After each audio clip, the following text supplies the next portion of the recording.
Hey, Jonathan, it's me, your new stepdad. No. I just want you to know that you don't have to call me Dad yet, but I'd prefer if you did. I'll never call you Dad. That's okay. You're not my father. I don't know where I was going with this. You got any taglines?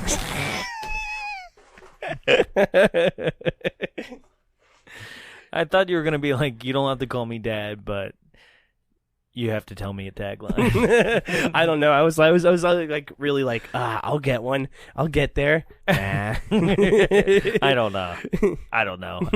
I give up just like a normal stepdad would. Damn. Hell yeah. Who am I here? Why am I here? Okay, so the "Who am I here" tagline was on the poster. Oh, yeah. It was a way bigger thing than it turned out to be in the movie. Like it was in trailers, it was in commercials for it. This "Who am I here" kind of thing. I do like when it comes up in the movie. We'll talk about it. It's a cool reveal. Yeah. But it's something that they made it seem like he was always going to be asking that when he was in the mirror or something. Yeah. And it didn't really pan out that way. So next, he's a family man with an axe to grind and wield. They should have stopped it at the With the axe to grind because it sucked before, and the and wheel just made it worse because does not use an axe in this film once. Nope. That'd have been cool if he did. It hardly uses anything on anybody. But I really want one that says, "Come to Daddy." Well, you get one that's close. Oh, hell yeah. Daddy's home, and he's not very happy. No. That's that Will Ferrell movie with Mark Wahlberg. That's what we're talking about today. Ladies and gentlemen, Daddy's home. 3. This time, John Lithgow's in it again. He murders everyone. Sits in the bathtub. An all-American family, he'd kill for it. That's pretty good. Sure. Yeah. He wanted a perfect family in a perfect town, but they couldn't measure up. Neither could the others. Too long. I knew you were going to do it. Yeah, people need to stop putting like the taglines from the VHS box because it's just so long. Jerry Blake loves taking care of the family. Too long. What do you... No, I didn't even finish it. I know.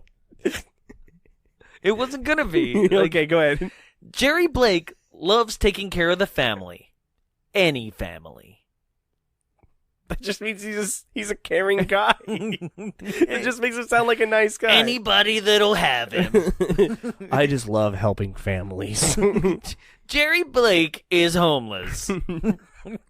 Jerry Blake in The Nice Stepdad. Meet Jerry Blake.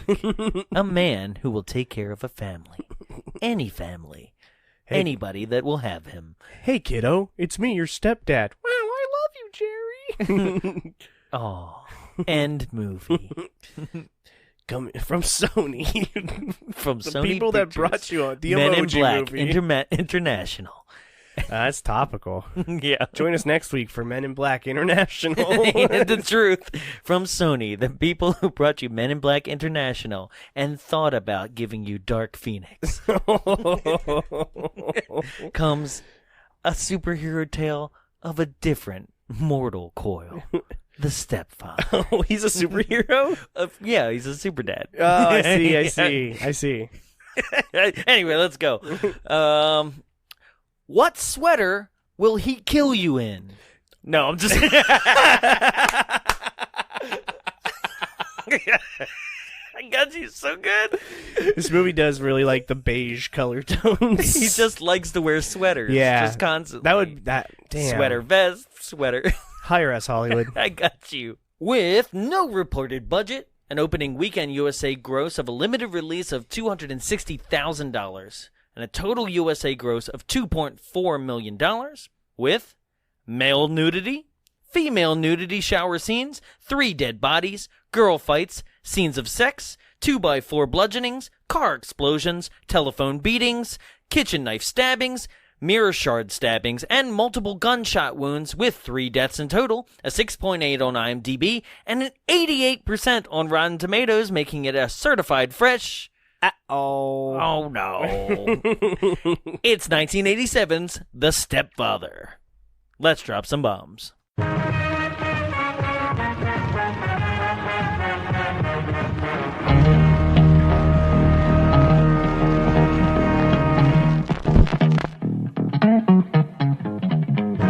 I don't want you here. Get out.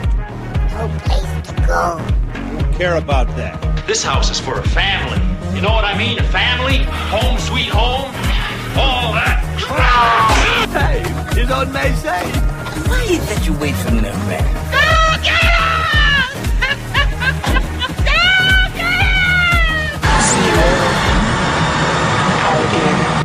Hello up there, you omnipotent super beings from some other dimensional planet! Hit it!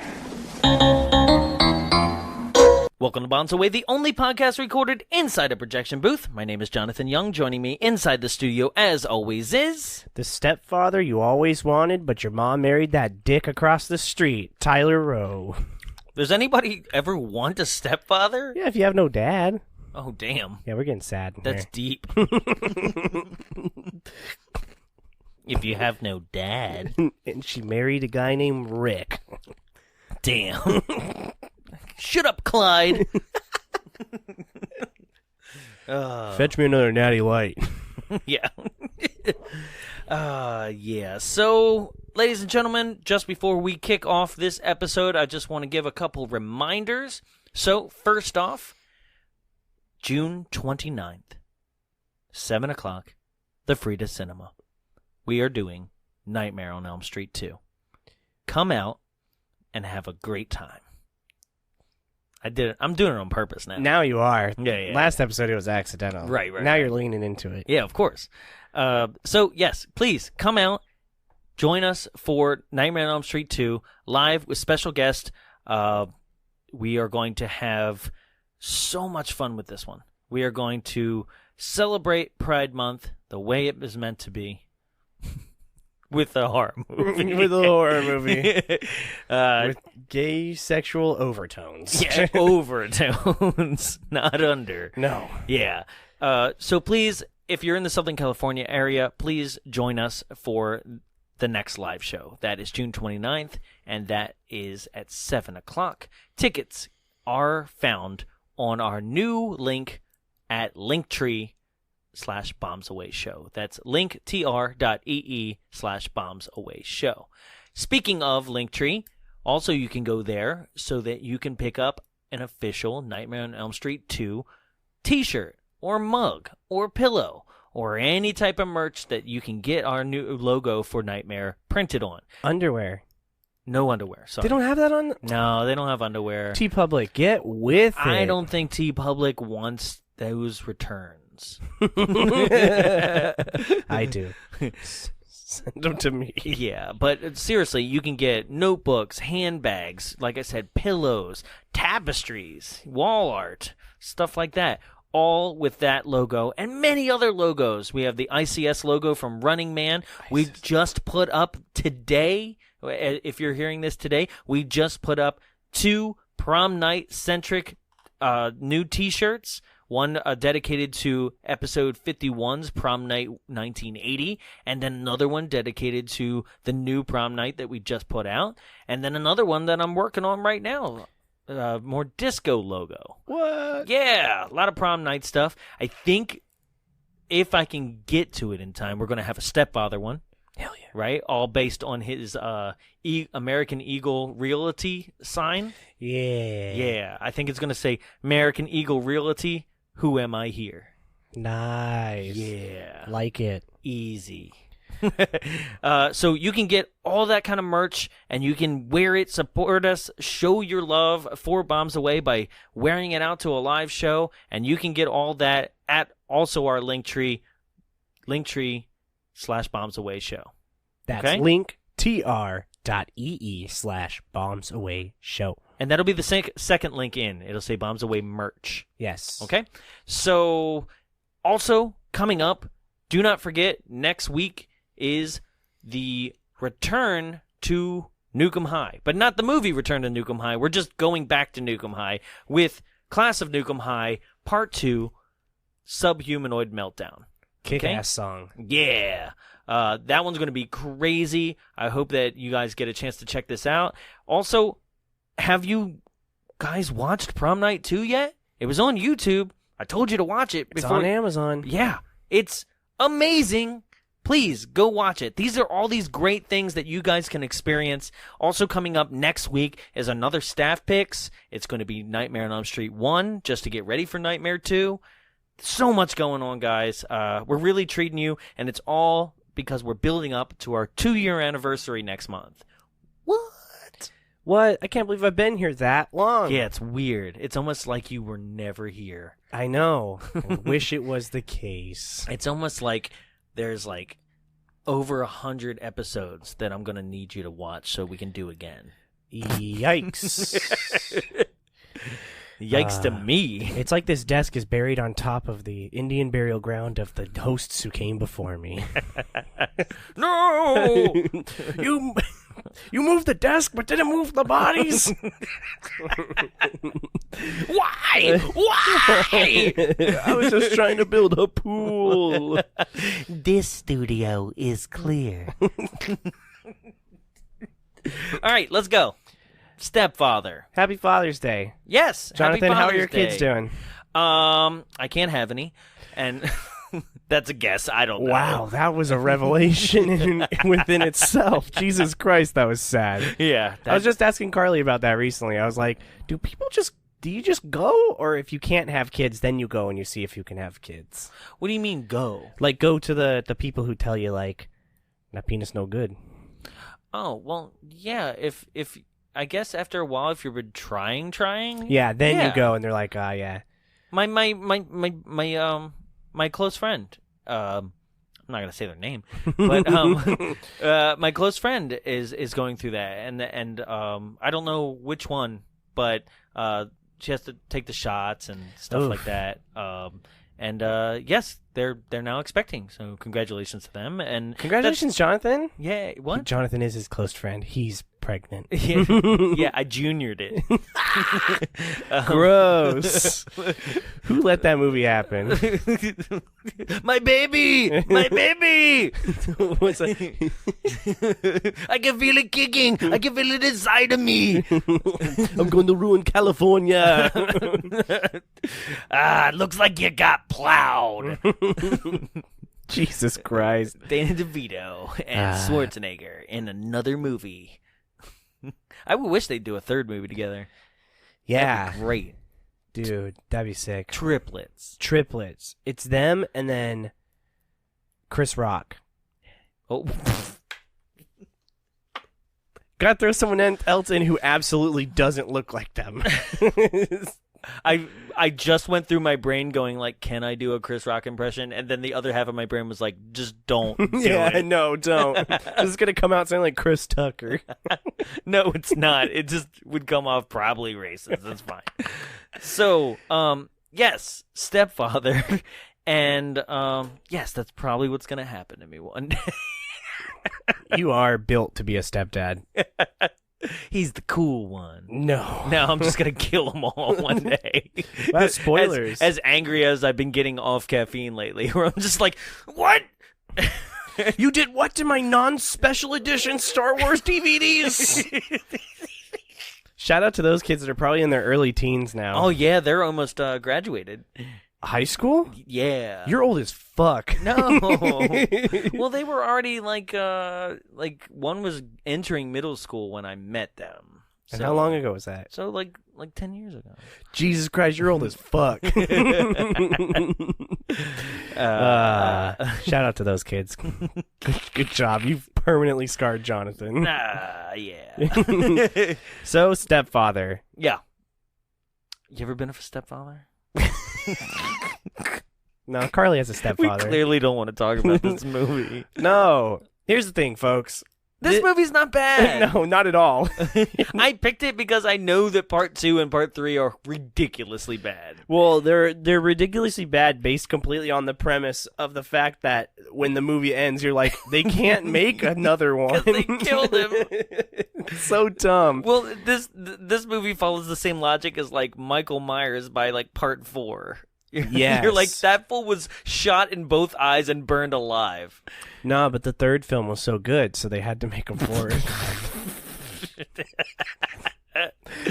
That third film is literally they're out to do whatever they want, and they were like, nah. I love number 3 so much. Turn off your TVs! Turn off your goddamn TVs! And then they solve the problem instantly. Yeah. Nobody knows what happened. And then that girl bishops him. Anyway. Yeah. So this movie starts. The opening scene is the best scene.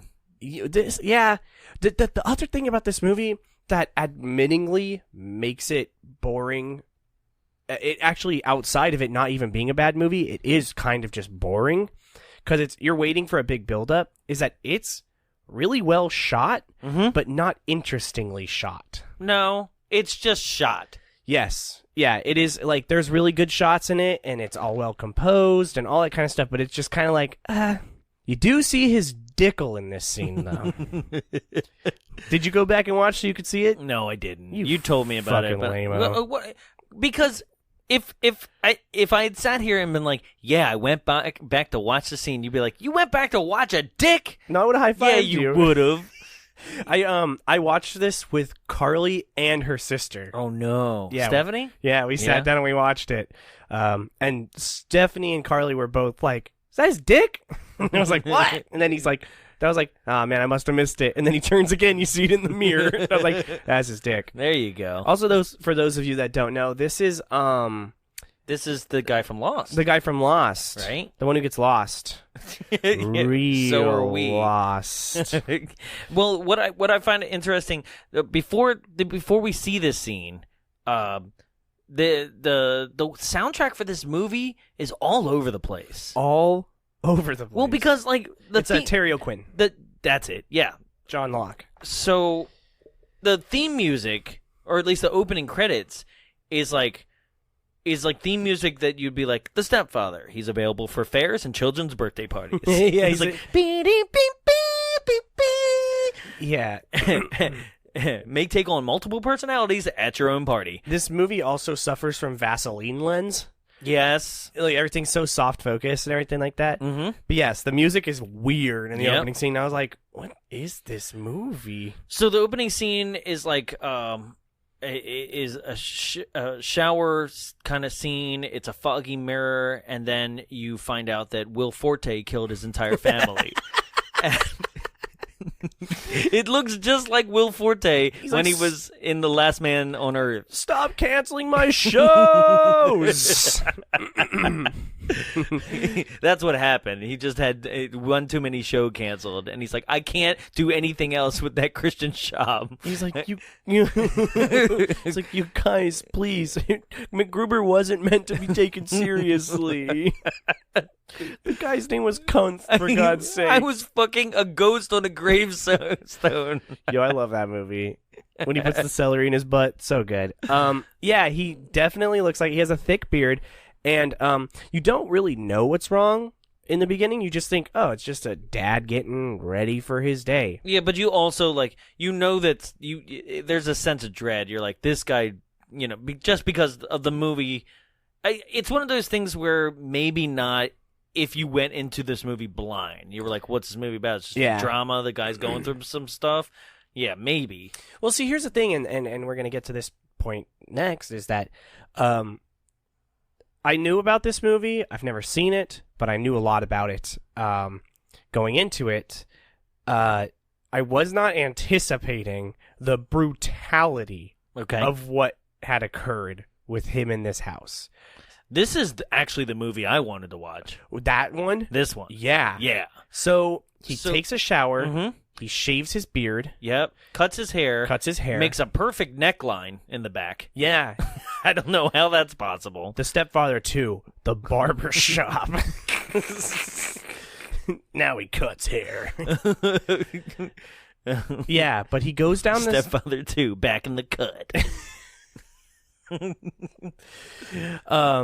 He goes down the stairs, and there's blood all over the walls. There's blood smeared on the walls. And this is your first hint at any type of, like, uh-oh. And he's got a clean pressed suit on. He's got his suitcase like he's gone for work. He kind of like, I think he fixes a picture frame. Yeah, the picture's crooked with blood all over it, and he's just like...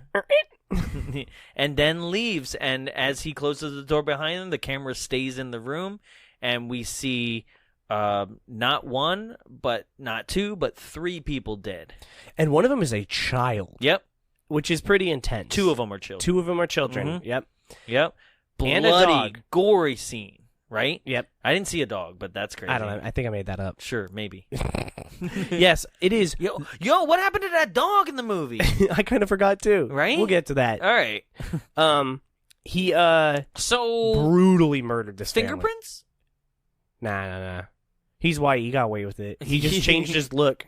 That's what I'm weirded out about. Where I'm like, okay, fingerprint forensic science definitely existed by then, right? Fingerprints. It wasn't perfect. It wasn't perfect, but I mean, for the amount of chaos that's in this room, and the fact that it seems like when he kills other people later, there's no worry of fingerprints. Yeah. But you do need to remember that Ted Bundy combed his hair a different direction and eluded police. So in the same Volkswagen. Yeah. Ted Bundy's friends said, Ted, they're looking for a guy who killed a bunch of girls who drives the same car as you and his name Ted. That's wild. And he's like, yeah, weird. And then he eluded the police for another couple of years. So I think this guy got away with it.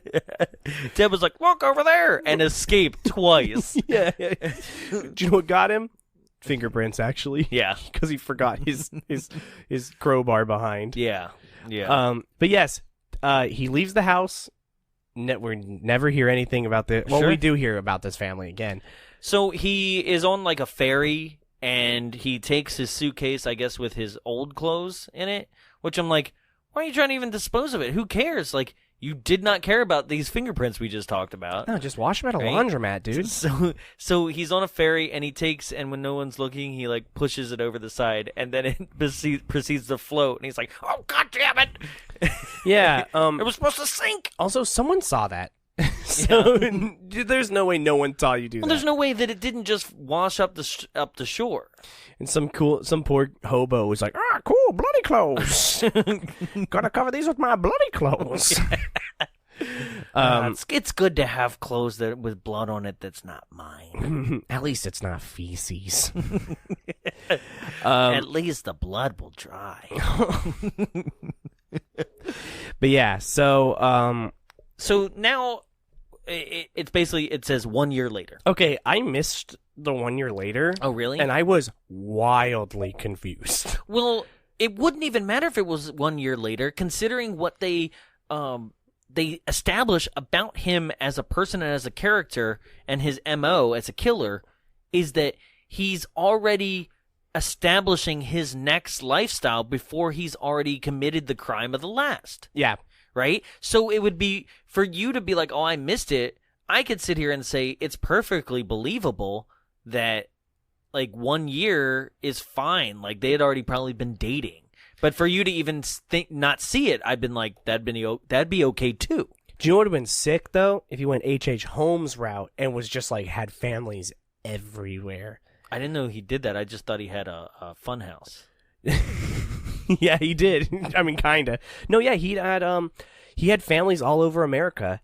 Wow. Like, I think he had like 4 families, and he used them as MOs, so he could be like, "Nah, I was with my family in like Texas." Wild. Okay. Yeah. So that would have been cool. They kind of start establishing that in this movie when he goes to that other house. Well, you know, this is all based on actual killer. A real story. Yes, right? An actual guy. Yeah, like, which I watched the America's Most Wanted on this. Yes, he was one of the first America's Most Wanted people, wasn't he? Okay, so it actually is based on I don't know if it's the first per se. No, I mean he's one of the earliest, like, to show up on that show, like as an actual genuine like like killer. You know what I mean? Yes. No, I know what you mean, but it's just a very interesting thing because it's actually America's Most Wanted started like in the 80s, right? Yeah. But the case itself is like 1971. Yeah, it's an old case, which is weird too. Which is again that whole thing that like America's Most Wanted does and Dateline does, where they dig up old shit to scare people. Well, yeah, because they just need what's it called? They need material, right? Yeah. And it's yeah, this story is the true story is fucking wild. Yeah. No, the true story is, and I can't recall. Oh, yeah, I got it. So, the real killer is named John List. That's you. Oh no, they know. Just gone. He was a man from New Jersey that killed his family in 1971, and he was on the run till 1989. Yeah. Right. So 2 years after this movie came out, And that's why it was on America's Most Wanted, right? Because he was So most wanted. What's crazy about him is that he killed his entire family, but he didn't kill multiple families like in this, right? What happened is such a fascinating piece of like kind of like American like serial killer history where he was going through a rough time like financially, right? And so believed religiously that like financial burden was also a sin. Oh. Right? But somehow that was more of a sin than murdering your family. Well, if you ask the government, they would say financial burden is a sin. That's true. being poor is a sin. Fair. And systematically his mother lived with them in a big mansion, and she lived on the third story. So basically one day he just decided, that's it. You know what? I'm not going to let them. I don't want them to live through this financial burden. I'm going to take a gun to the back of each one of their heads. Oh, right? that's admirable. He's a good guy. Right, of course. Right? And so the wife was at home, and first, and he tells a whole story on this America's Most Wanted. After they caught him, they did like an update. Right, I watched the whole thing, and he sat there, and it was very like just matter of fact about it, being like, I didn't want them to live through this, and so first I had breakfast with the kids and sent them off to school. Then, as my wife was cleaning dishes, I put a gun to the back of her head. Boom, done. Then I went upstairs, and my mother was like, "What's that?" And he was like, "I don't know. Came to check on it and see if you've fallen or anything." Did you shoot a gun again? Oh, yeah. You know, me and these 44 cows. I'm senile. Yeah. And then when she went up, he asked her to go get something across the room. And when she got up, he shot her in the back of the head. And then little by little, because each child was in a different... They are little. Damn. Little by little, because each child was in a different school. Each one was coming home. Oh, at different times. At different times, and as they came into the kitchen, like he would just boom, and then drag them into the same room as the mother was, like the parlor, and then decided that he wasn't going to wait for the last one to come home, and he picked him up from school after the soccer game, and then brought him home and did the same thing. But that child didn't die on the first gunshot. Oh, 10 more shots. Jesus Christ! Yeah, right. So, and then put them all into the parlor, except for the mother, wrote a note to his pastor saying, I did it, right? And P.S., my mother's upstairs. She was too heavy to bring downstairs. Throw her over the banister. She's dead. God damn it. And then just went on the run with different identities for, like, till 1989. 18 years. Yeah. Damn. Yeah. He's living that good life. So, I with people's fascination with serial killers and stuff like that, I thought it'd be a cool story for one, just to be like, there's a true story. Yeah. No, Right? yeah. This movie has, like, almost nothing to do with that story. That's like being like the Texas Chainsaw Massacre is based off of a true story. Yeah. It's like, yeah, loosely. They both took place in Texas, I guess. Look at my hot wife. What? Well, I was Rob Zombie. He didn't make Texas Chainsaw. No, but he, like, based it off of that. A little bit, yeah. you did. More Manson, but that's okay. Sure. Anyway, no, yeah. So he's with his new family. So first, we're introduced to Stephanie, which is the 16-year-old daughter. 16. I'm gonna. Hey, everyone, store that back in your mental bank. 16. 16. 16. Underage. 16. 16. Okay. That's a 1 and a 6. That's 15 plus 1. 16. That's 2 years under 18. Mm-hmm. And now we're also introduced to the mother. Okay. Yes, Susan. Susan. So, mind you, his name, at least the person that he portrays himself to be in this reality, this family, is Jerry. So Jerry that's how Blake. we're going to refer Yes. to him. The movie is Jerry.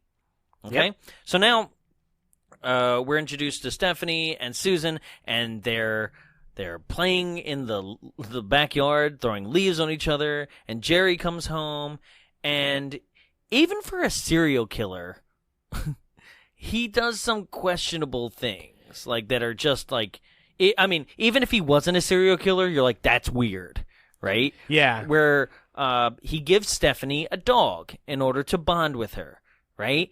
And he's like, "Do you think we can give Rex here a new home or whatever the name she picks for him?" Barky Wagster. Yeah, right. And she goes, "Yeah," and he puts his arm on her arm, or like his hand on her arm, and goes, "That's my girl." Yeah, real Right? touchy. You're like, "Stop! Right? It's like, oh, is this a different Stepfather movie than I was expecting? Yeah, Stepfather: Lolita. Stepfather: presented by Pornhub. I was gonna say it. Yeah. Please stop it. Stepfather trading daughters. Yeah, he's has a very interesting relationship And with he his daughter. strongly wants this bond.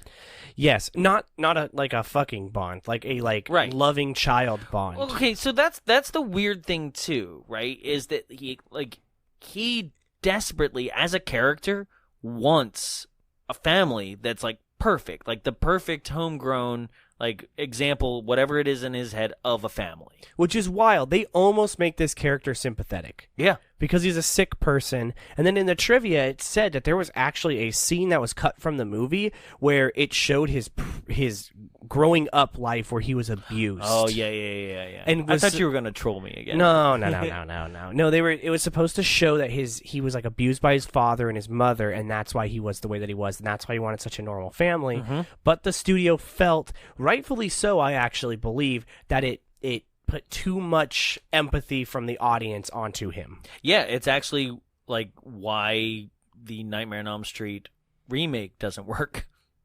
Yeah, he still diddled kids. Yeah. That's not okay, Michael Bay. Hey, it's a Romeo and Juliet clause. Oh God, claws. Ching, ching.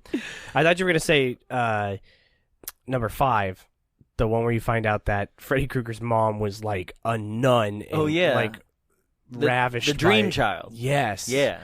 God. Son of 1,000 maniacs. Yes. Which is a really cool term way late into the series. Yeah. But anyway, we'll get into all that next week. Hell yeah, that's right. But what I do find extremely interesting is that you're right, they did cut it, and they'd be like, no, he's crazy. He's just crazy. Yeah, and it's like that works really well.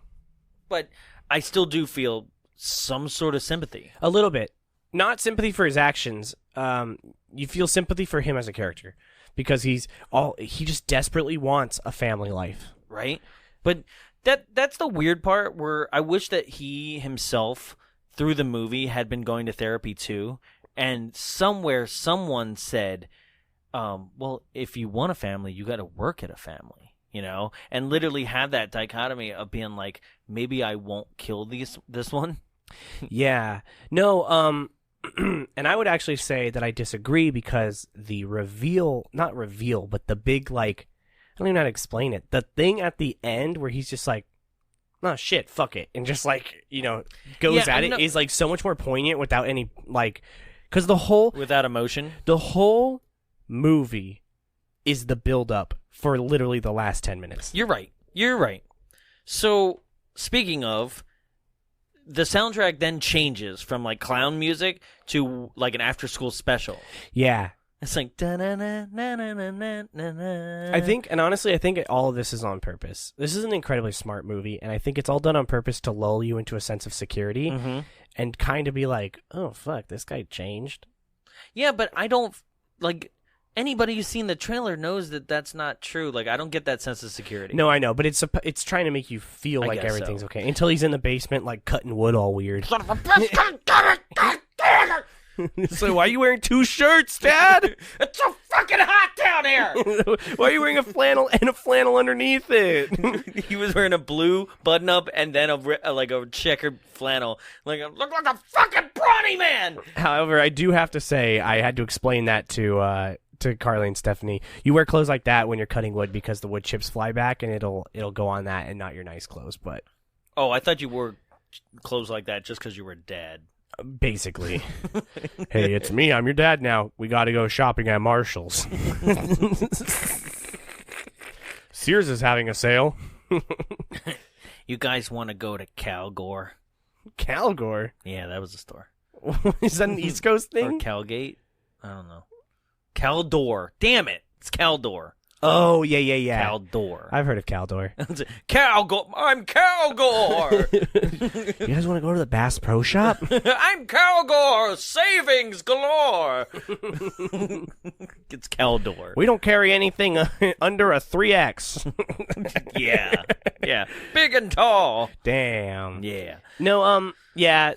So we're introduced to Jerry's actual career, or at least his career in this scenario. He is a realtor. He's a realtor, yes. And what's weird is he's selling homes that he will plan to kill in later. Yes, and okay, so here's the thing. Having him as a realtor was hilarious because it's like, you know, it would take like a sociopath to like be a realtor because it's just like so like put on a face like, oh, hello, yeah, this house is great. No, it doesn't have termites in the foundation. No, I didn't kill anybody here. That's No. fine. I will not kill a man later. Well, okay, so at first, I don't know why I jumped to this conclusion, but I thought he was selling his old homes. That's what I kind of thought too, actually. I was like, oh, this is his old house, that's why he knows it so well. Right. But it's not. Right. I was like, is he literally selling the house that he killed his old family in? Now, I'm legally obligated to tell you I murdered a family in this home.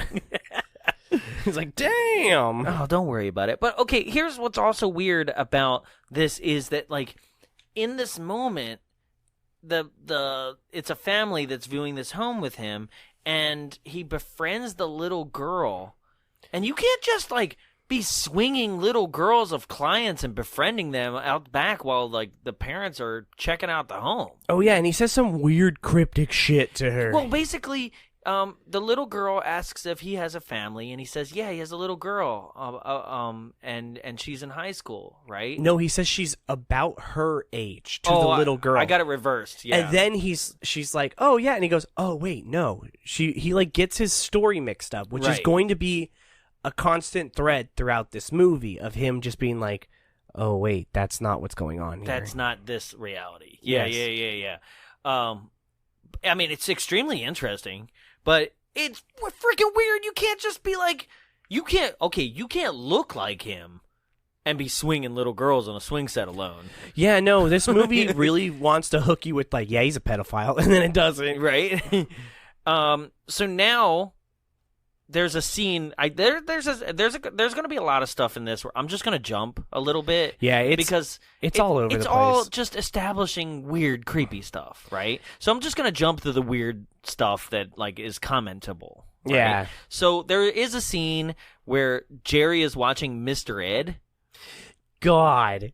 And he's just sitting there quoting it. Right. And that's, again, a thing that's supposed to normalize him. Right. But there's a weird thing that he says when Susan comes in the room. He's like, "Oh God, I haven't seen this show in forever." And then he says, and I quote, "It wasn't until high school until I realized horses couldn't talk." Yeah, it's like, and I was like, Till high school? Oh, you're an idiot. You're a weirdo and an idiot. Yeah. Hello, Wilbur, is what he like says after Yeah. the horse says it. Yeah, it's weird. And it's these moments where you said they're trying to humanize him, and you watch it and you're like, he's genuinely enjoying the show. Like, it's not like he's like putting on an act. Susan's not even in the room. He's genuinely enjoying it. Right? Yeah. So you're just like, oh, this guy like actually wants a family and is enjoying this. Because that's what I could not read perfectly. I was like, is he a sociopath? Is he got multiple personalities? Or is he legitimately like trying his hardest to overcome his problems, that he has, and try to have a family, and then it just builds up and he's just like, fuck it again? I think it's that. Yeah, I think it's that just last one. Yeah. And he's also actively in his mind trying to keep up with what act he's putting on. That is true. Next, we're introduced to Jim. Jim. Yeah. Frankly, a storyline that That's pulled straight from Friday 4. yes, yes, and frankly, I could do without. I could do with it if it actually paid off. It doesn't, and that's the thing. It does a little bit, but here's the problem. He is there to give us It's exposition. Yeah, and he's there to give us a legitimate link to Stephanie, the stepdaughter's worries, because Oh, you're talking about the psychiatrist. is that him? Jim is the brother of the past family. Who goes to the cops? Mhm. Yes. No, I'm saying is because he talks with the cops and confirms everything that happens, and then Stephanie goes to the cops and they connect. Basically, is that he's there to give like But they don't. They don't ever, and that's the problem. Yes. Is like, why is he there? So- She could have just gone to the cops herself. So Jim is upset because his sister's killer was never caught. Oh, rightfully so. Right? Yeah. So typical Flair. Yeah. And he's upset because the case went cold. They never did much about it. And he's like, can you at least put the guy's picture in the newspaper? Right? And run a story. So they ran a story, but they didn't put the picture in the paper. Yeah, they just put the guy's name. Yeah. And he was like, you idiots. Like, you could have not put his name and just put the picture. That's more important. Yeah. Yeah. But even then, Stephanie weirdly jumps to conclusions, like, beyond what's normal. Yeah, she's like, oh, yeah, I don't like my stepdad. He's weird. He's a murderer, and I know it. Yeah. Also, Weird. Jim's reaction to them not putting the picture in the newspaper is like Nicolas Cage in The Wicker Man with the doll. He's like, Why? How'd you put the picture in? Why did it burn? why did you put the picture in? He is upset. How did it get burned? How did it get burned? Yes. Yeah, it is insane. It's like, yo, dude, I get it. Shit. Yeah. So, that news article does go out, and there is a barbecue that's happening that Jerry has thrown for all his new clients that he sold houses to that are now his neighbors. Yeah. Right? And he does a speech and thanking everybody. This is the only time where I'm like, okay, the sociopathy here is like really slipping out with his like, he starts talking about how much he loves his new family, and he starts tearing up. Yeah. And he's like, I just enjoy the party. And it's like, ooh, this is creepy as fuck. Right. He's like putting on these tears to get these people really in it. Like, it's scary. Or he genuinely might.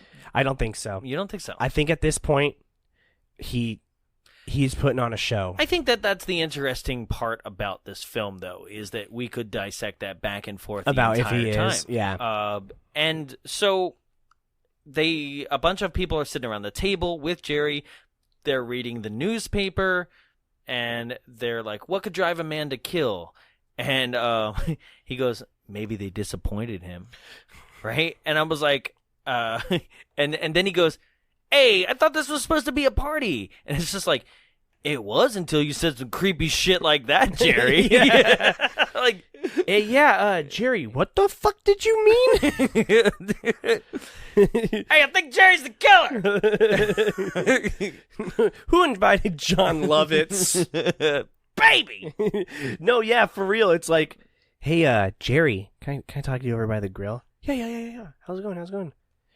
Yeah, hey, what the fuck was that? What do you mean you're disappointed in people? Maybe she brought home a report card that had not enough O's on it. O's, Jerry? Yeah. Oh, you don't know? Well, really quick. Wait, is that a California thing? I think so. Yeah. When you're in elementary school, below third grade, I know it was like 20 years for you. It was more than that. But in elementary school, when you get a report card when you're under fourth grade, you don't get letter grades. You get O, S, and N, I think. And it stands for outstanding, satisfactory, and not to. God damn. They're just giving trophies away now, aren't they? Oh my god. No, we had letter grades like everything else. Damn, in Yep. like first grade they'd give you a letter grade? Fucking cry myself to sleep when I got that B in gym. Damn, you didn't even know there was other letters other than a C, did you? No, I got straight A's in elementary school for the last time. Oh, I see. You were really good at coloring. I know what it was like back then. I didn't want to disappoint my dad. He'll kill you. He'll fucking kill.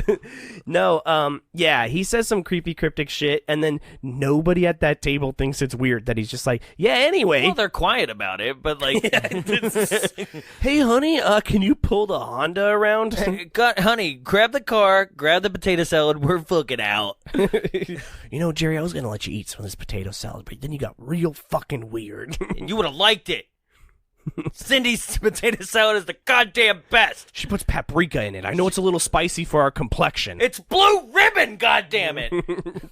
Not that store-bought bullshit. It wins the fair prize, first place every year. Fuck you. Yeah. No disappointment in our family. I'm gonna kill that guy. I'm gonna fucking kill that guy. What if this movie was actually a bunch of stepfathers and they fight each other? Oh, damn. Stepfather Fight Club.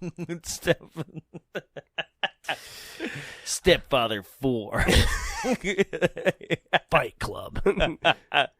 Stepfather 4, till death do we part. I'm your daddy now. Stepfather 4, Thunderdome. Damn. I'm fighting for your wife, Jerry. I'm gonna tag that tonight. You cuck. It's just like a miniature midget child on his shoulder. Gross. I'm gonna get that tail. So that was weird. Yeah.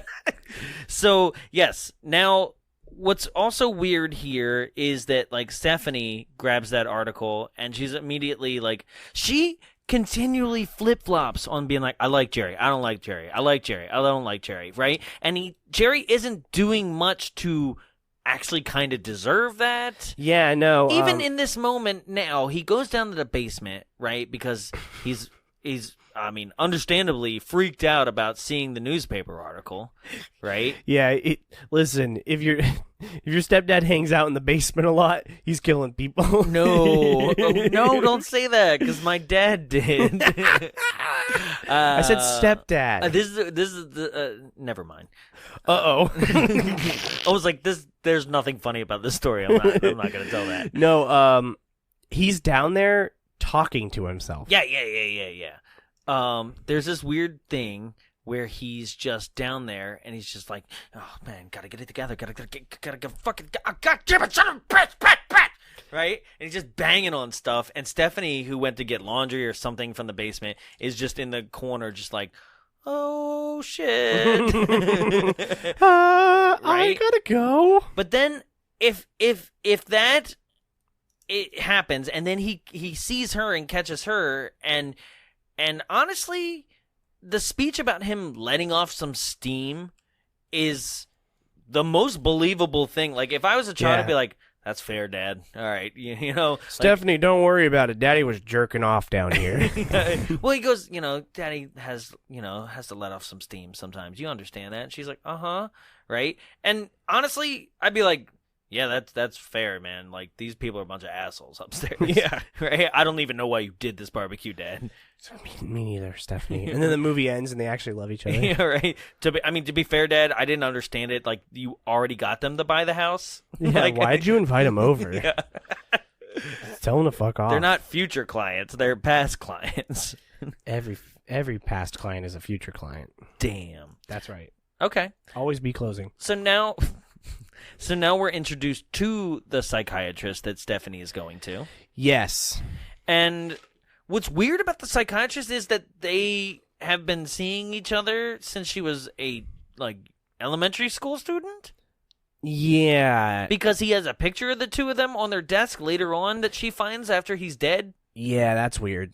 Way weird. Your psychiatrist should not have a picture of you. Right? Because there's a thing that she mentioned. She's like, my mom said that you're giving me sessions at a discounted rate. Why? And he's like, yeah, that's just something I do. I fucked your mom. Yeah, and I'm trying to fuck you. Oh, no. Stepfather 3, the psychiatrist. I'm trying to be your stepdaddy. Yeah, right? But it's weird.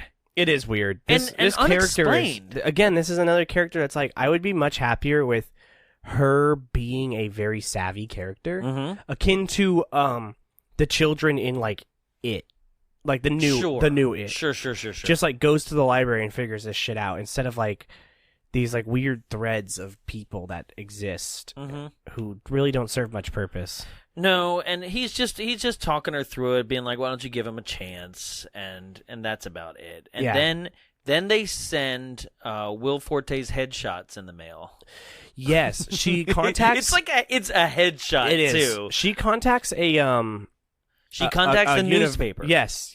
That ran the story. And they send her the pictures. But Jerry intercepted the envelope too. He got the mail first. And for some reason just immediately assumed the worst. Like I don't Well, no, I would say all it said was the Washington Post. Well, no, yeah. But okay, to his 16-year-old stepdaughter, they're sending her maybe she applied for an internship for I don't know, manila envelope though. Maybe, yeah, but I mean, it can't be here's the killer's photo on the front of it, but I don't know. Yeah, it's a little suspicious right? because she's been weird towards him. I think it would have played out better if somebody would have hand delivered it to the door. Wait, did he instead of the mail? Did she say something to her mom already? She did. She said something to her mom already, saying that she thinks that's the guy in the newspaper.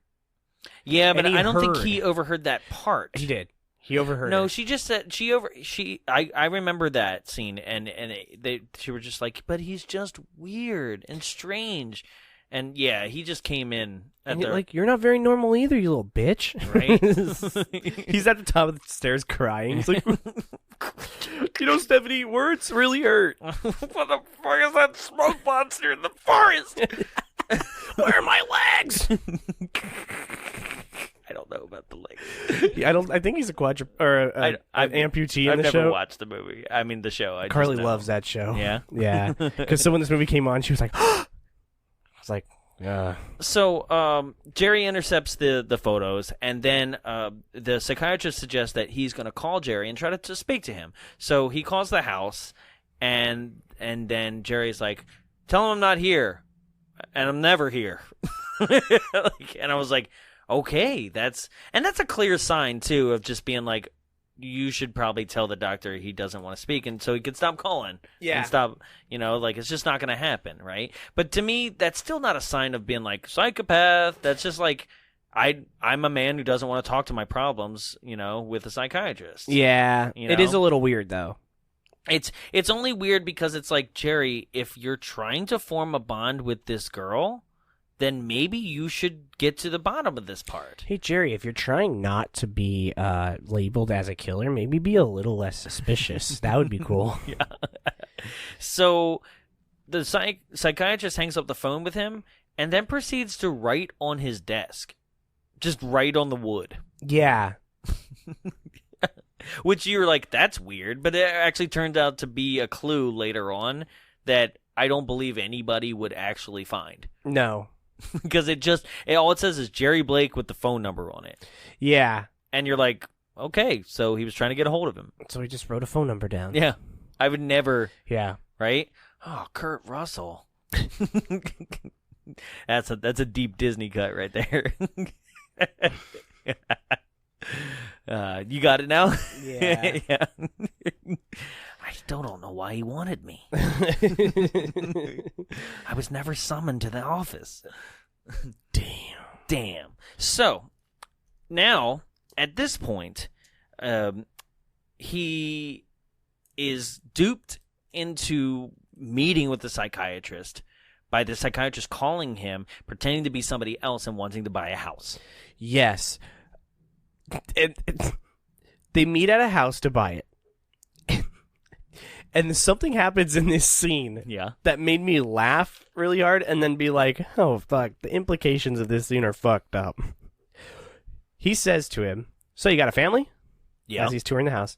And he says, no. And I forgot about this when we were saying what his intentions are with Stephanie. Right. He says, no, I'm a confirmed bachelor. Okay. You know what a confirmed bachelor is?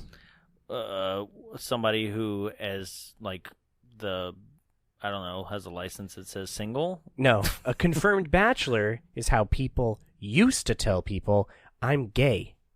Oh, okay. That was the way that people used to say, oh, he's a confirmed bachelor. Okay. So he says, I'm a confirmed bachelor. Okay. Jerry proceeds to say, like, this house needs a family with a mom and a daughter and beats the man to death in the home. Yeah, right. This house needs a family. You know a family? Not one that's fucking gay! And then kills him. He's like, damn, Jerry, you committed a hate crime now, too. That's right. I remember being like, oh, no. Man, I had no idea that it was like that. Yeah, he does say he's a confirmed bachelor. Okay, well, the weird part about this is that nobody in this movie seems to be able to get their story straight, and that's how this guy winds up actually getting killed, right? Yes. So the same thing happens where first he's like, yeah, I'm a confirmed bachelor, and then later on, he keeps probing Jerry,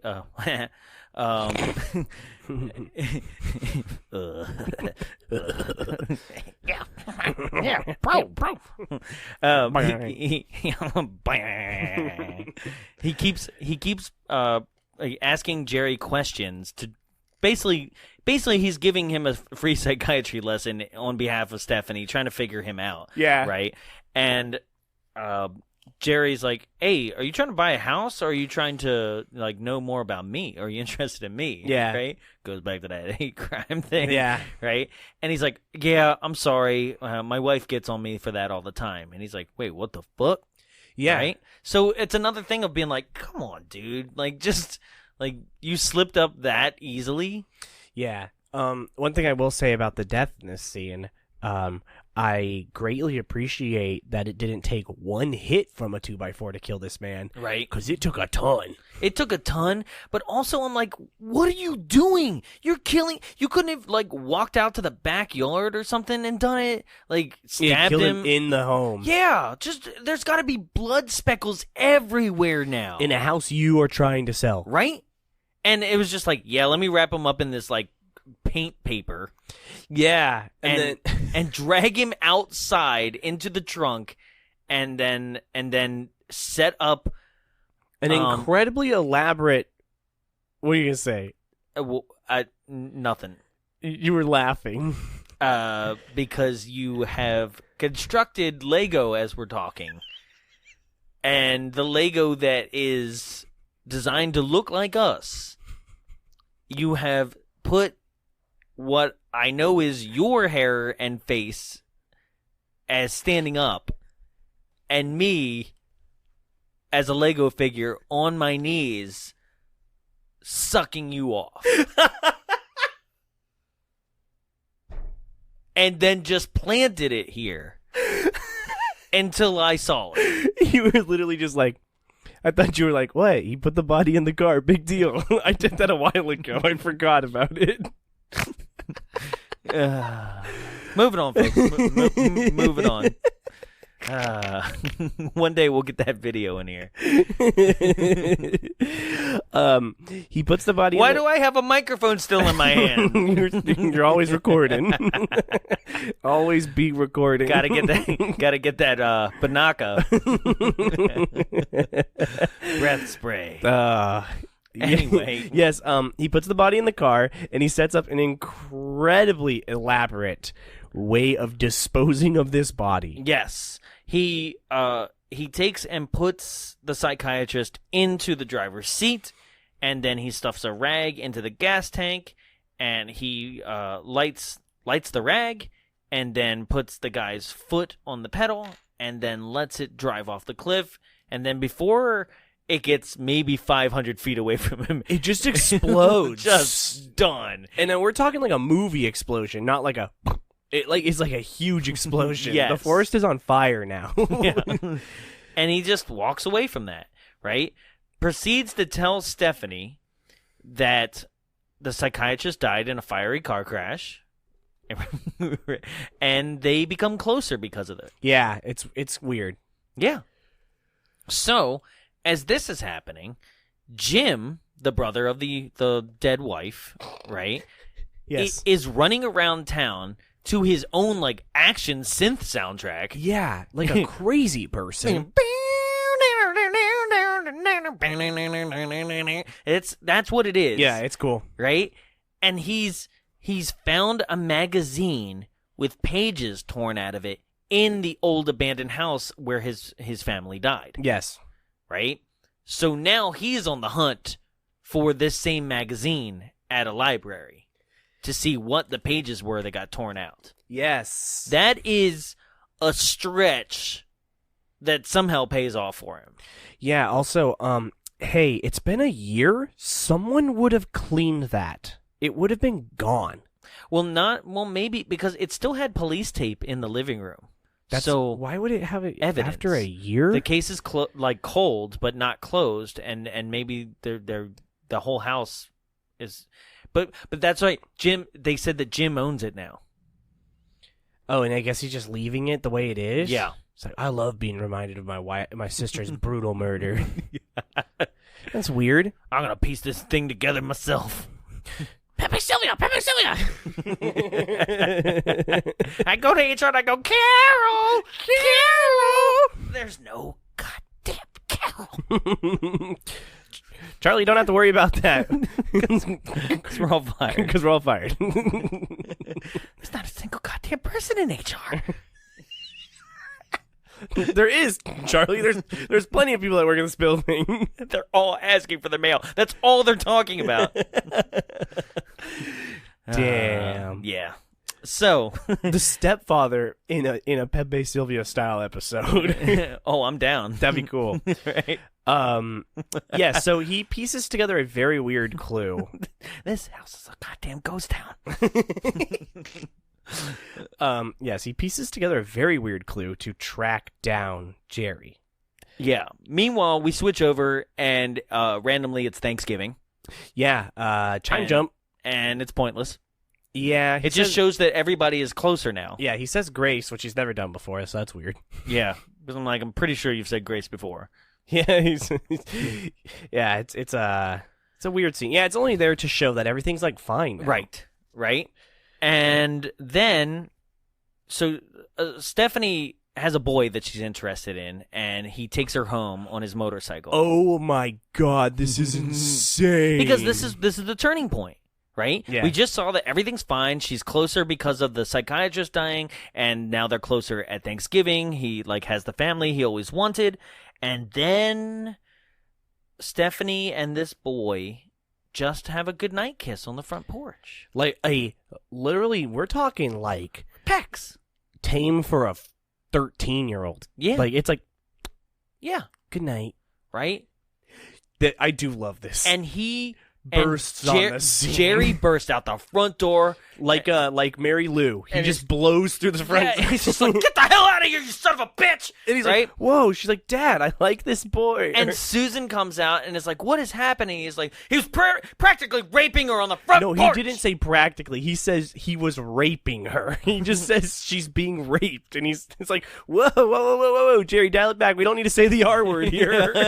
and then she says, I wasn't. I like that, and basically insults him. And then Susan doubles down and oh, this is so frustrating too, because Susan's just like, don't talk to your father like that. And she goes, he's not my father. And she's like, he's your father now and you'll respect him, right? And then straight up slaps her in the face. Yeah. And then Stephanie runs away, and then she turns to Jerry. Susan turns to Jerry, and she goes, all the process that we made that we made with Stephanie is thrown away by you. And I'm like, bitch, did you not just demand that she call him her dad? Yeah, that's a weird like flip around, right? It's like... And Jerry just like walks out to the front sidewalk. It's just like, son of a bitch! Keep it cool, Jerry. Just a few more days. Keep it cool, right? He is just completely just like, right? So Jerry then like the scene flips to the next day, and Jerry is like seen quitting his job. Yes. Right? I'm like, damn, this is real life. Yeah. Quits his job as a realtor. They're all like, goodbye, Jerry, good luck. Right? Then goes and proceeds to transform himself in the fairy bathroom. Yes. Right? Into a pedophile. Yeah, into a balding man. It's weird. And also, his hair was a hairpiece this whole time. He is a balding man. Yes. Yeah, right? that was a weird Puts one. on a fake pencil-thin mustache like he's French. He looks like a John Waters. Yeah. He looks like HRG's brother. Yeah, and he proceeds to go to a new neighborhood on the ferry. Mm-hmm. Gets a job as an insurance salesman for death or life insurance. Yeah, and they're like, you have any experience? Like, oh, yeah, I just haven't done it in your county. And they're like, oh, that works for us anyway. We're Right. fucking morons. He's like, yeah, I like life insurance. And they're like, yeah, it's a hard one to sell, so even if you got skeletons in your closet, yeah, we need you. They're like, anyway, what are your qualifications? Well, I am a serial killer. We're insurance salesmen. We're bigger scumbags than you. Welcome aboard. Well, that's weird because people are going to need the insurance after you kill them. Awesome, and then we're going to deny it. Welcome aboard.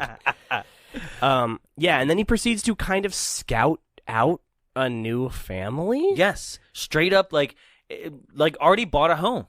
Yeah. Did all this in like a day. Also, this guy's filthy rich, apparently. Apparently. I don't understand. Right? But just buying home and crushing MILFs. Right? Straight up, yeah. Goes and is like, hi, I'm whatever his new name is. Definitely not Jerry. Blake. Right? Blake Jerry. Yeah, Blake Jerry. And is like, I'm a single bachelor. I just moved next door. And she's like, cool. And he's like, yeah. Yeah, I'm horny. Yeah, pretty much, right? See, you're mowing your lawn. That means you don't have a husband, huh? Yeah, I'd love to see the Stepfather, like I know there was already a remake, but I'd like to see one like nowadays where it's just a bunch of MILFs. That'd be rad.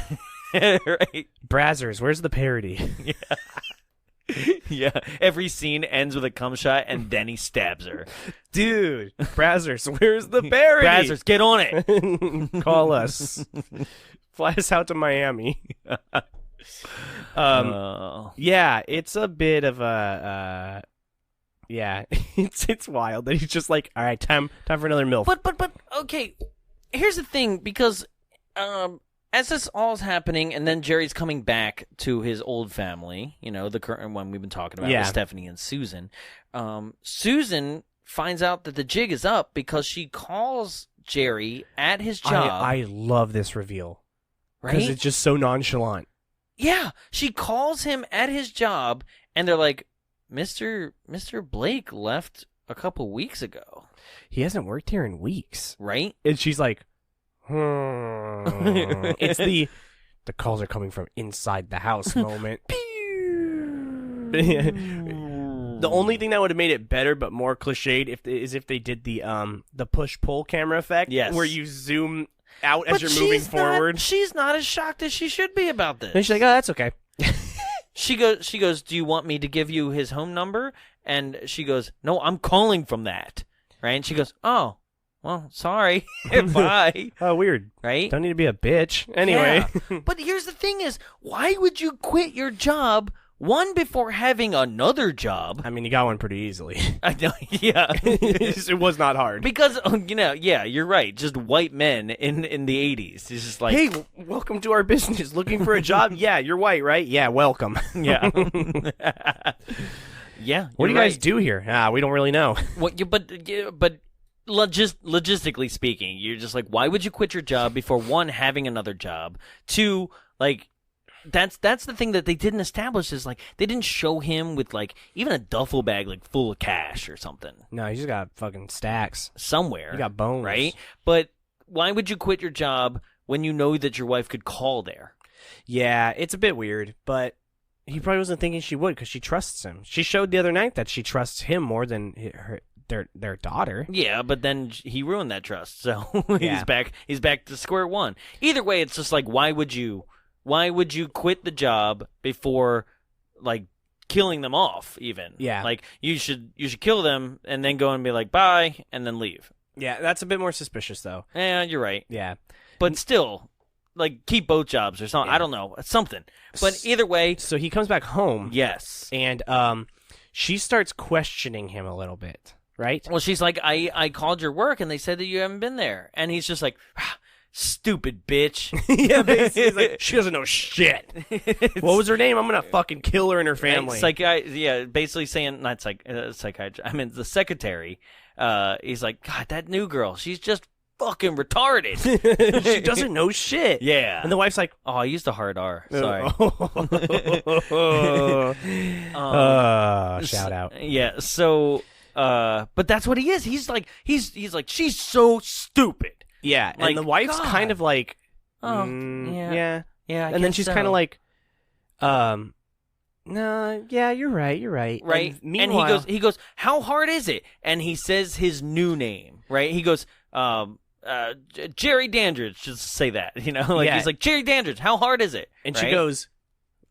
she goes, what'd you say? And he goes, Yeah, and I love, like, What? hold on. I love this moment. Meanwhile, while this is all taking place, mind you, Stephanie is getting ready to take a shower, which we will touch on in a moment. Stephanie is not home yet. Yeah, she's in the shower before all this happens. Nope. This plays out, and he's playing with the dog. That's right. Yep. Yes. Go on. Yes. But he says, and I just love this line. He says the tagline, "Who am I here?" Or he's like, "Who am I right now?" And she's like, "What?" And then I feel like I have my timeline confused. So Then he straight up just punches her in the face with the phone. yes, and that's what I'm talking about. What I was talking about earlier. So I was right. That was next. That's what I'm talking about in terms of this movie not having a lot to lead you on the entire time, because this moment is fucking insane. Because he's straight up just like, "Oh, who am I right now?" Whack! Just like you are not expecting him to just clock her with that phone. Yeah, he's like, who am I right now? Oh, it's all right, a killer. Boom. Yeah, and Yeah. like starts like fucking her shit up. Mm-hmm. And she tumbles down the basement stairs, Yes, that's right. and he leaves her down there, presumably for reasons that I don't know. Yeah. I'm like, he doesn't do her in. He doesn't go down to the basement and do her in. Yes. Nor does he, like, go and grab any other murder weapon other than spilling knives out on the counter, grabs a knife, and then is like, here, boy, come here. Yeah, and you're like, "No, not the dog!" Right? And he's like, that's when Stephanie comes home, Yes. right? The dog runs from him. That's right, the dog doesn't die. It runs from him because Stephanie comes home, right? And she calls out for her mom, doesn't hear her, sees the dog, goes upstairs. And here we go. All right, remember that thing we said, mentally park in your 16, mind? guys, 16. 16? 16, guys. 16? All right, well, what you were doing is over, and you need to go get your car from the garage. Pull that shit forward. 16. The only female nudity scene in this film 16. is a full frontal nude scene for our 16-year-old character getting in the shower. Yeah. It is weird. Why does it exist? I don't know. It is I know not... exactly why it does. Why? I'm speculating, but I know exactly why it does. The studio saw this film. It was And labeled as a bored. slasher and said, well, where's the nudity? Oh, I mean, you're right. Because that's what they were looking for. Yeah. And they probably had to pepper this in. Yeah, this was a poor choice. It is weird. And it is not like, oh, she's showering. It's straight up semi-erotic in the shower. So the actress, Jill Schoelen, right, was 23 at the time. Right? Yes. So it's the only saving grace of you even watching the film and not being 100% creeped out of what you're watching, Yeah. right? But at the same time, it's still supposed to be a 16-year-old character. Yeah, and it's highly problematic. It's very creepy. Yeah. Jonathan and I last week were talking about The Crush with Alicia Silverstone. Oh, I thought you meant like when the lockers got crushed. Which had a similar thing happen in It, where they wanted nude scenes. Alicia Silverstone wasn't in it. You fucking suck. She. Can we go for 3? I was trying not to set you up for another one. Where they demanded a nude scene from her in that film, but I believe she was actually underage at the time, and the director was like, "Can't do that," and they're like, Right. "Make it happen." So they used a body double, but it's pretty gross. Yeah, no, it makes you feel uncomfortable because they very much harped on the fact that she's 16, especially because the last time you saw her, they even said she's 16. It's okay for her to make out with a boy. Yeah, they really want to drive home how young she is. Right. And she even looks young. For 23, She looks very young. I had to look up how she's old portraying she was. how like she's young, Yeah. right? I did too. As this was coming on, I was like, "Hold the phone!" Why am I watching this? Right? Because that's the thing is usually, and you know what? It's such a weird thing because like let's look back at horror, especially 80s slashers, right? And the majority of the people that we see are, I guess, high schoolers and stuff, right? Like, yeah. Let's think about. No, I mean they are. Let's think for 1 second, right? I'm about to ruin something for everybody, right? Halloween, 1978. They're high school They're students. high school students. See anything you like, you should be like, nope. However, we can suspend our disbelief slightly because they are seniors. That was the creepiest thing you could have said. I know. I'm alluding to the fact that no, I'm alluding to the fact that those films could be 18. You do mean? not overtly say that these are They like don't. You're children. right. You're right. But I do want to. I'm not defending this. No, I'm saying I do it wanna is point still that fucking out, creepy. Though, of how many times we have overlooked it because the film, just like you just said, is not driving it home that these people are teens. Let's go for the gold here. Sleepaway Camp. There's a character in that movie who's straight supposed to be 12 years old and has like A dick. huge dick.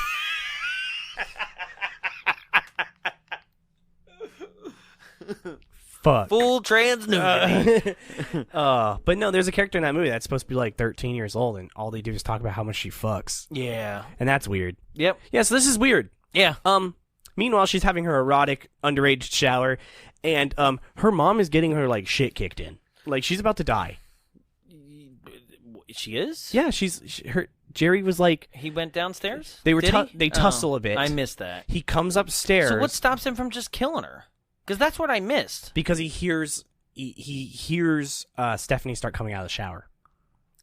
Okay. He hears her turn the water off, and he goes up the stairs, and I believe her mom calls for her. Or no, he just starts being like, "Let me in," and just starts like, Well, yeah, he's at the bottom of the stairs. Yeah. And it's straight up like with a knife in his hands. And when he's he like, starts bashing the door in.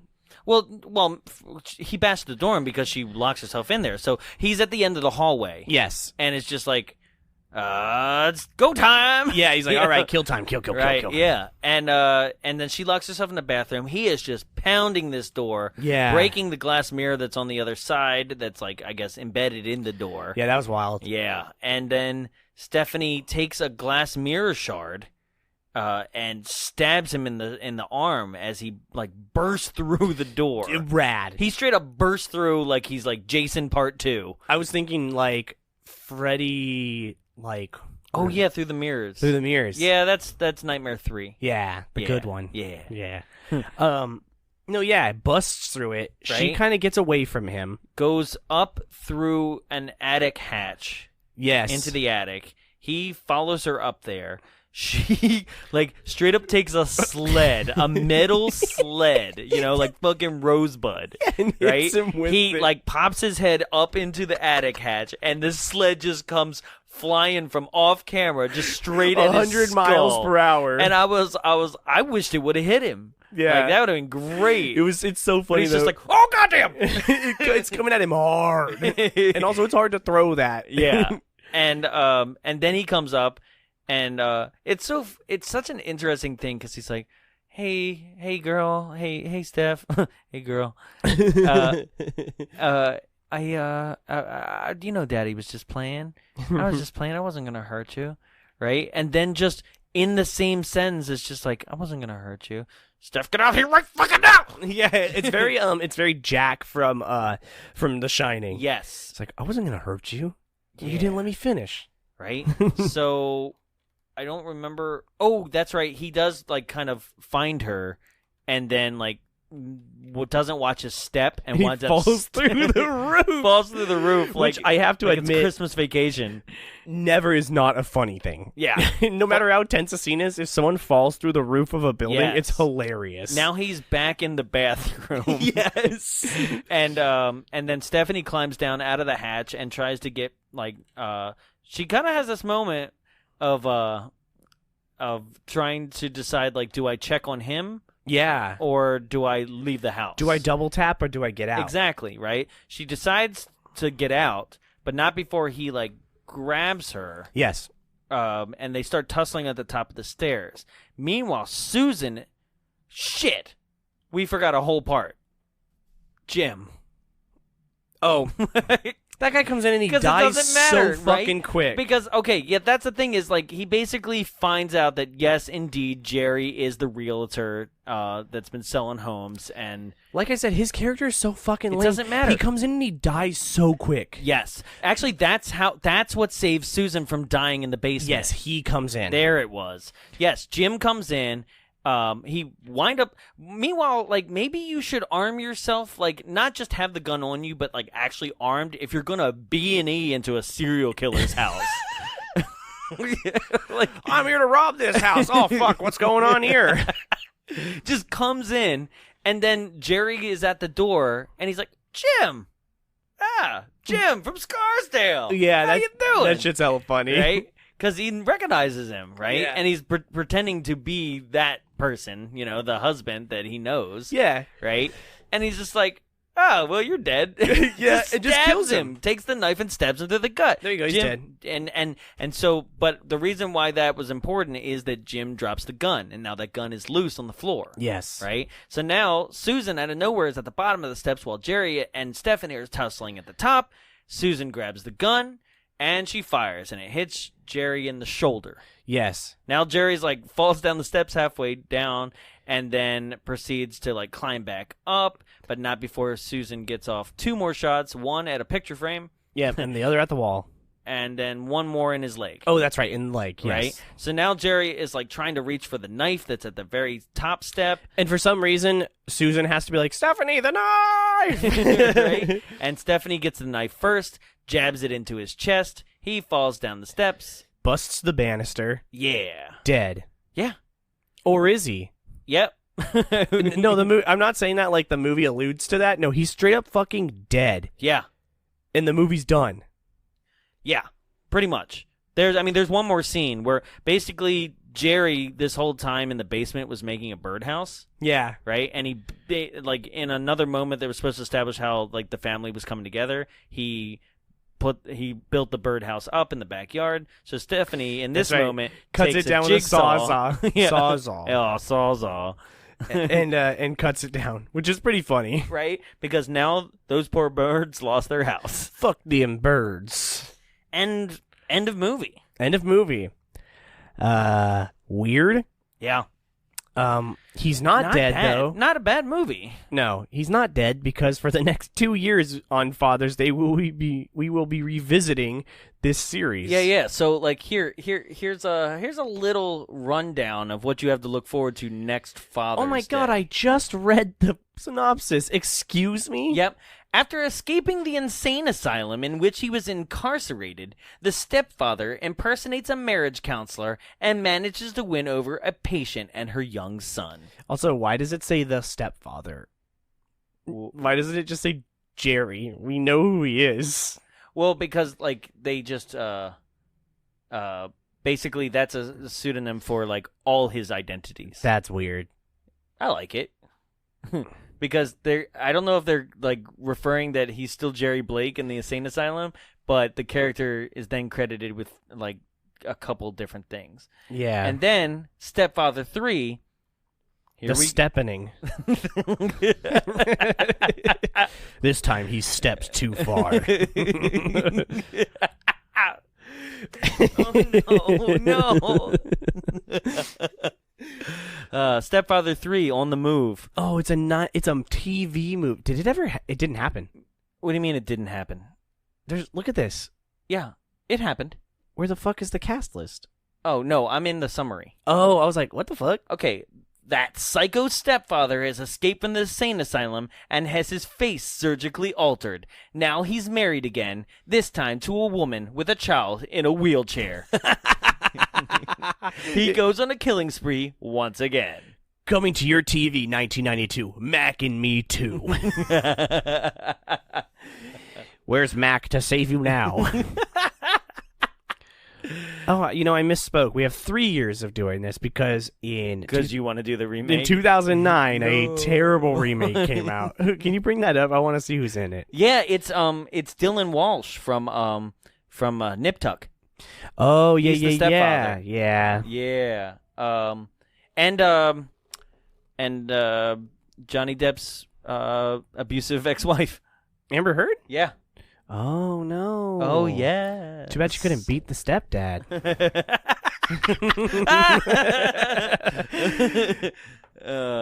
Damn. What? Fuck. The stepfather. The Stepfather 2, the streets. Step up to the street. Stepfather 4, step in time. He goes back in time to become Stephanie's biological father. Step in time. So, what would you give it? What would you give it? I think I know what you're going to say. I'm going to give it a Jaws 3. A 3? Yeah. I thought you were going to say 2. Really? It's well shot. There's nothing te- really wrong with I it. teetered on it. I'm only giving it a 3 because I gave Prom Night 2 a 3 for the same exact reason. There's cool stuff in this, and this movie is well made, but for a horror movie, especially a slasher, it's pretty boring. Sure. There's not much that happens till the end. And that's my whole thing. I don't like movies that save it all till the end. Sure. Okay. What'd you think? Jaws 2. Okay. Yeah, it's one of those things where, like, Jaws 2, for me, always stands as, like, it's well shot. There's nothing really wrong with it, but in sense of Jaws 2, it's really just a rehash. I give it with more horror. The Jaws 2 making of featurette. So kind of in between 2 and 3. I didn't even know there was one. I don't think there is. I don't know. Sure. But you know what I mean. Yes. Like it's definitely it's in between the two for me. Would you recommend it? Yes. Yes. Because it's fun. It's well made. That's my whole thing. It's like it is well made, and it's fucked up. I love when he hits her with the phone. For some reason, that makes me laugh. Like I had to go back and watch it because it's just like the whole like the timing of it just being like, who am I here? Oh yeah, whack. I was just like, all right, cool. Yeah. It showed how brutal he was, and the movie. Yeah, sure. I would recommend watching it. Okay, I still want the prequel. The back in time one? Well, okay, yeah, sure, that too. What prequel? Well, meaning where I see what he did to that other family. Oh yeah. Yeah. So, we get to the point, as we always do, where we clearly had an opinion about this. But I need to hear from one person in particular. And I ask you, Tyler, what did Carly think?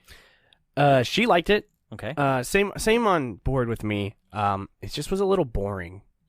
for her as well. Her and her sister both were just kind of like, yeah, it was actually. They kept saying like, "Why are you guys doing this? This is a good movie." Like it's well made and well. That's the second time that she said that. Yeah. In a month. What was the other good one? The Running Man.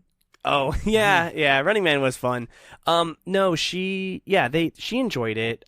She was very distraught at the thought that the dog might die. Oh, I kind of was too. Honestly. Yeah, I was like, please don't kill the dog. Yeah, come on. I kind of would have liked it if it happened just to show how far he could go. Yeah. I will have to say that this is one of those ones where it isn't worthy of our new staff picks. No, but it's also not that bad to do. But we got some good material out of it. This was fine. Yeah, it was fun. Right? I mean, if you're still listening, you enjoyed it. Yeah. Or you didn't. Right? But there's some people that actually really enjoyed it. Yes. And those people, we ask, give me 5.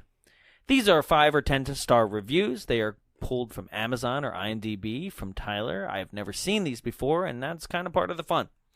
These people usually love this film and usually have some sort of speech impediment. So let's see what we got this week. Our first one is written by Mr. Wood, W-H-U-D. Wood? Written October 31st, 2003. Like, basically, I guess was looking for a slasher movie that night. Yeah, on Halloween. And was just like, I'm not disappointed.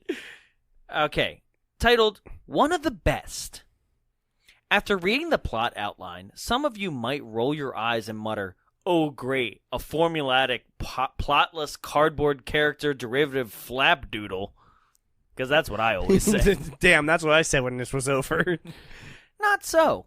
The plot, which gives life and depth to the characters, is so ingeniously written that most viewers will probably not be able to anticipate what's coming next. Mm-hmm. It's breathtaking suspense, occasional pitch black humor, a creepy villain, superb acting, and a roller coaster pace. Like, what roller coaster do you ride, sir? Gadgets Go Coaster. And a roller coaster pace all add up to make one heck of a ride. Terry O'Quinn's character is probably the creepiest maniac to ever grace the screen since Anthony Perkins in Psycho. Not sure about that one, buddy. If you have even the slightest interest in horror films, I strongly urge you to rent this film. Not buy, just rent. Yeah, don't buy it. 10 stars. Yeah, I just really like how fucking pompous and like holier than thou he was right in the beginning. Oh yeah. Oh, some formulaic, plotless, cardboard character derivative flapdoodle. Flapdoodle. Also, did I say flapdoodle? God, I can't take it back. Pitch black humor? Where? I mean, it's so dark that you can't see it. And our next one's written by Valdez V. Fisher, November of 2015, titled, Terry O'Quinn Gave a Stunning Performance. Fair. I am Valdez, author of I Ain't Biting My Tongue. Terry O'Quinn what? Terry O'Quinn gave a masterful performance as the psychotic stepfather marrying into fatherless existing families and wreaking havoc. The soundtrack, however, is just as magical as the film. Although never officially released, the score has a romantic, soothing underlay inspiring fond imaginations of the perfect family and the perfect life. This movie is mystifying from start to finish. You sit upon the edge of your chair, waiting for the phrase, action, look, or event that makes this otherwise flawless father, husband, and provider shift into executioner mode. I loved it. I am Valdez, author of I Ain't Biting My Tongue. Buy my book. In which I do not bite my tongue and give scathing reviews to nothing. I Googled I Ain't Biting My Tongue and I can't find anything. Did you look up Valdez? I ain't biting my tongue. I am Valdez. Buy my book. I am Valdez. Please, my book has sold 3 copies. Thank you to Bombs Away for giving me the most exposure I've had in 10 years. Yeah. Damn. It doesn't exist. I don't know. Did you type it like biting? Yeah, I did. Yeah? Yeah. Nothing? Oh, here it is. What? I ain't biting my tongue. Please, go Valdez on. v. Fisher Jr. Go on. I Ain't Biting My Tongue, one of the most unconventional books of its genre, has also gained the attention of the Examiner newspaper and the City paper. While the book is pregnant with... What city paper? No. Stop. While the book is pregnant with truth and vital points, it manages to remain absolutely hilarious all throughout. Fisher delves deep into his personal fulfillment... His personal life and begins... his prescriptions for greater levels of personal fulfillment with an open invitation through the time capsule of his existence. He truly did not bite his tongue. What? He wrote this. I think he wrote this. Wait. Oh, I was like, it got a write-up in Hustler? It got a write-up in a magazine called The Hustler. That's where they shit on the floor. Johnny Knoxville. Starring Johnny. Yeah. Weird. Anyway, thanks, Valdez v. What Fisher. is it? It's just about his life? It's a bunch of poetry. Nuh-uh. Yeah, that's what it says. I love the stepfather. Let me count the ways I love the stepfather. 1, underage nudity. 2, Basically that scene again. 3, the dog. I am glad he did not die. Yep. So that's The Stepfather. Ladies and gentlemen, if you enjoyed this episode, make sure that you like, review, subscribe on iTunes. Give us a review. It helps people to be able to figure out what the show is by taking and reading your reviews and giving it a shot. Some people won't take a shot on something unless they see a review. So go ahead and throw one out there if you haven't, or even if you have, throw another one out there and stack the deck a bit. Yeah. So also be sure to join us for 7 p.m. on June 29th here at the Frida Cinema while we do Nightmare on Elm Street 2. Next week we'll also be doing a Nightmare on Elm Street as a staff pick. We'll be making fun of a good movie with our production manager, Mr. Peyton Bieber. Oh, hell yeah. Hell yeah. And then next week, Class of Nukem High Part 2, Subhumanoid Meltdown. We're coming back for you, Nukem High, and that will take care of the entire month of June for our end of school year theming. Hell yeah. And we will move directly into our 4th of July theming for July, which will be nonstop. Like, we have 8 episodes in July. Fuck. Right? I think I'm just going to say it. Like, yeah, still listen to the shorties, but guys, we're finally taking on the entirety of the Jaws scale. That's right. I forgot about that. Yeah. That's why we have so many. Yes. Jaws is a staff pick. Uh-huh. So is Jaws 2. Jaws 2 as well. Mm-hmm. Jaws 3. Is a normal episode. Yes. Jaws 4. Is also a normal episode. And ladies and gentlemen, buckle up your seatbelts. We're doing Cruel Jaws. Cruel Jaws. Italian Jaws ripoff. I hope you're ready. Because I'm not. I'm not either because I can't find you right now. I'm promising people something that is going to be hard as hell. But also, I believe that if I find it, will not be taken off of our YouTube. Ooh. Yeah, so like we might be able to redistribute it into the world, at least for a little bit, right? And I'm telling you, if I'm able to get it onto like Facebook or something, when you guys see it up, hit that download button. Yes, save it. Save it. Because I promise you, from the trailer alone, it looks insane. Like the things that I know about it is hardcore ripoff of Spielberg's film. Actually has John Williams' Star Wars score in it. Star Wars? Yes. Like they were like, John Williams, I got something. Yeah, I just saw John Williams. I figured it was Jaws. I figured they all sound the same. Oh no, it's Jaws. Oh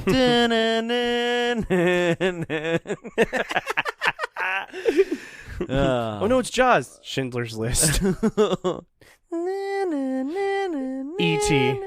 And you start crying. Fucking Jaws. Yes, join us for July. It's going to be an insane month. As always, we will have a live show during that, but we're not telling you what that is yet because you have to come in 2 weeks and you'll know. That's right. Only the people at the live show get the first announcements of those. Yeah, you jerks. That's how it works. Exclusivity. Yeah. Yeah.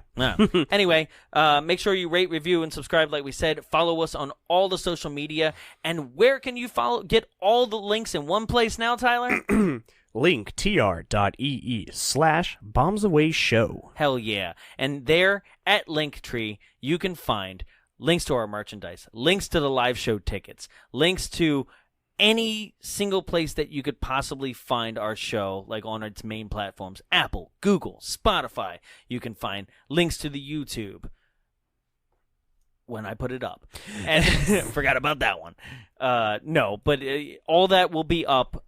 If you're hearing this, it's already up. It's good Hell to go. yeah. Yeah. But all that, Instagram, Twitter, Facebook.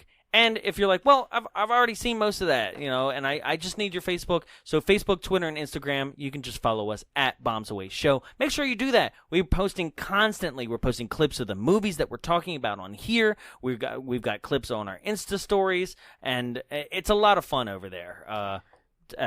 Tyler likes to post random shit about Captain America's ass. It's great. Or Chewbacca's dick. Yeah, and it's a lot of fun. So if you are not following our Instagram, you are missing out. So go ahead, get on your Instagram app, click at Bombs Away Show, and hit follow. Okay? So that just about does it for me. I'm Jonathan. Now I'm Tyler. And who am I here?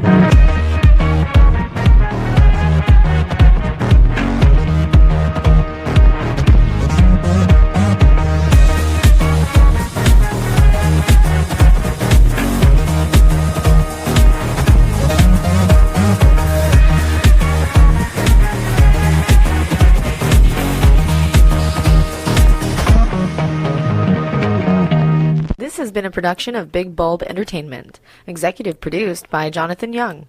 For more media and information, visit us at www.bigbulbentertainment.com.